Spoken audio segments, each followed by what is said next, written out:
Assalamualaikum teman-teman.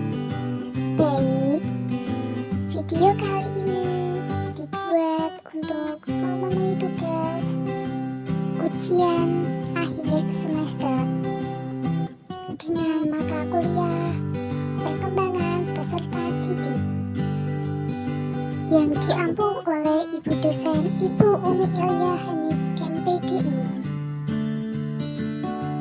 Perkenalkan, nama saya Nurul Hairunisa, mahasiswi IAIN Kudus, Prodi PGMI, dengan NIM 20103100094. Di video kali ini, saya akan menjelaskan tentang multidimensi perkembangan peserta didik. Apa sih pengertian multidimensi perkembangan peserta didik? Dan apa saja poin-poin penting yang terdapat dalam multidimensi perkembangan peserta didik? Mari simak video berikut ini. Perkembangan peserta didik.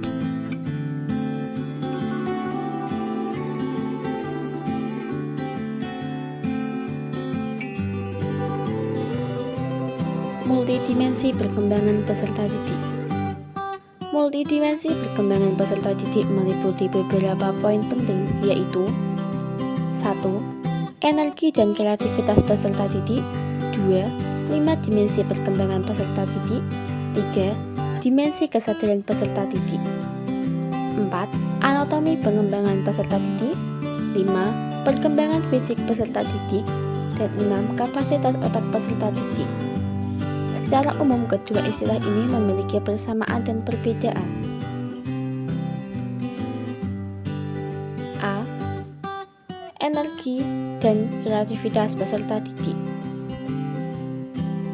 Perkembangan dan pengembangan peserta didik terus berlanjut sejalan dengan perubahan sistem sosial dan kompleksitas kehidupan.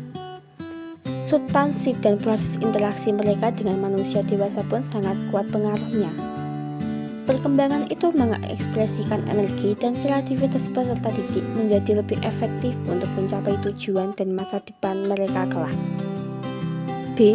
5 dimensi perkembangan peserta didik. Perkembangan peserta didik mengikuti alur perkembangan manusia pada umumnya.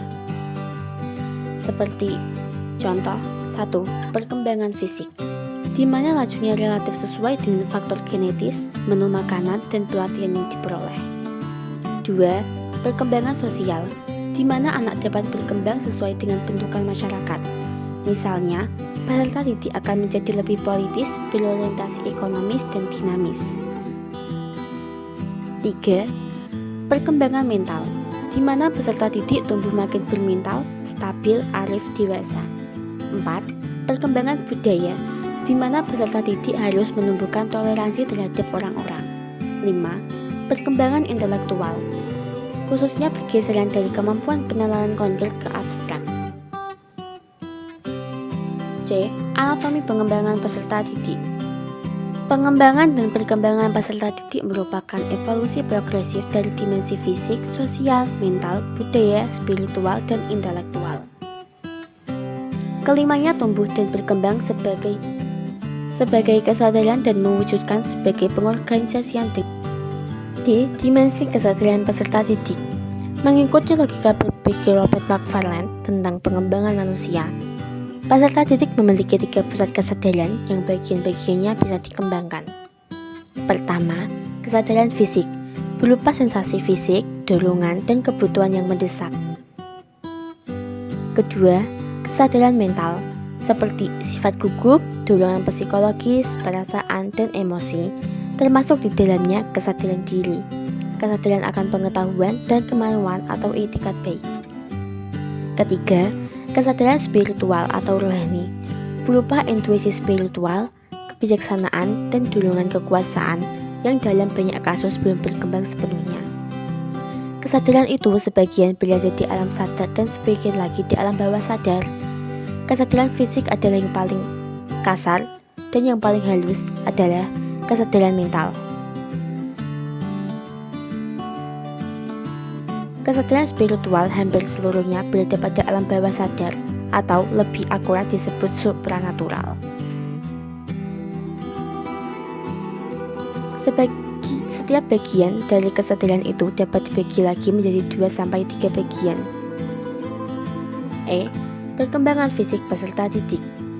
Pertumbuhan dan perkembangan fisik merupakan sisi yang paling nyata dari manusia, maupun bagi peserta didik. Pengembangan fisik dimaksud antara lain mencakup perubahan dalam ukuran dan proporsi tubuh. Pertumbuhan fisik merupakan hasil interaksi yang terus-menerus dan kompleks sebagai interaksi antar faktor keturunan dan lingkungan. Dengan demikian, jika terjadi keragaman dalam penampilan fisik, peserta didik hendaknya tidak mewarnai diskriminasi layanan. F. Kapasitas otak peserta didik. Otak merupakan organ berpikir yang berkembang melalui proses belajar dan berinteraksi dengan dunia melalui persepsi dan tindakan. Stimulasi mental meningkatkan fungsi otak anak, dan hal itu benar-benar melindungi mereka dari penurunan kognitif. Bagi peserta didik, latihan mental amat penting untuk fungsi otak yang lebih baik. Ketika masih memasuki kelas-kelas awal sekolah, atau saat masih muda, anak-anak melihat dunia tampak penuh dengan keajaiban. Ketika itu, otak peserta didik sedang dalam kapasitas tinggi untuk menyerap banyak bit informasi. Berdasarkan uraian di atas, maka dapat disimpulkan bahwa multidimensi perkembangan peserta didik terbagi menjadi energi dan kreativitas peserta didik. 5 dimensi pengembangan peserta didik: anatomi pengembangan peserta didik, dimensi kesadaran peserta didik,